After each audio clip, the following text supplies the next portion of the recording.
what's happening? This is so strange and so unprecedented that you might have a governor kick a utility out of a state. Right. First of all, I don't think it's going to happen, right? I think National Grid is going to come back with a set of solutions, right? They've done this before on the wire side, and I think they're going to do the same thing on the pipe side. I think the interesting thing that you're seeing here that's taking place in New York is this broader disconnect of meeting short-term energy needs and wanting to meet those long-term emissions targets, right, that the state has set and both the city as well. So meaning basically that they wanted to build a gas pipeline, but Cuomo said no because he wants eventually for us to use less gas and more alternative energy. But then at the same time, our customers today still need the gas. Exactly. That's an impossible solution.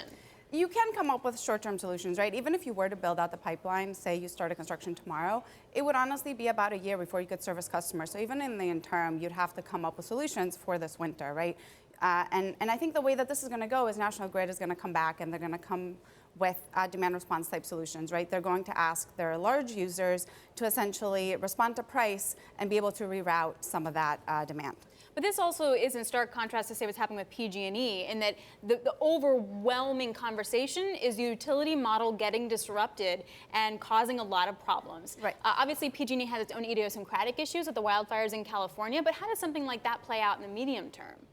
Right, so in the medium term, I think short term and medium term, all eyes are on utilities, right? We want to meet these emissions targets that are extremely aggressive across states.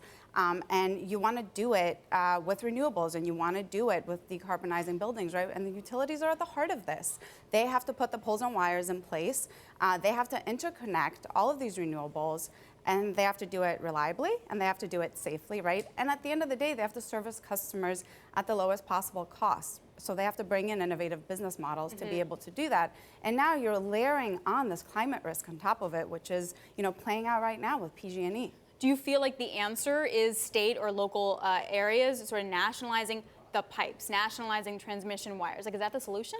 I'm not so sure, right? So you're seeing a broader trend that's taking place right now. We have about 25 utilities across the country, investor-owned utilities, that have set targets for themselves to meet, 80 to 100% either carbon-free targets or provide electricity from renewables.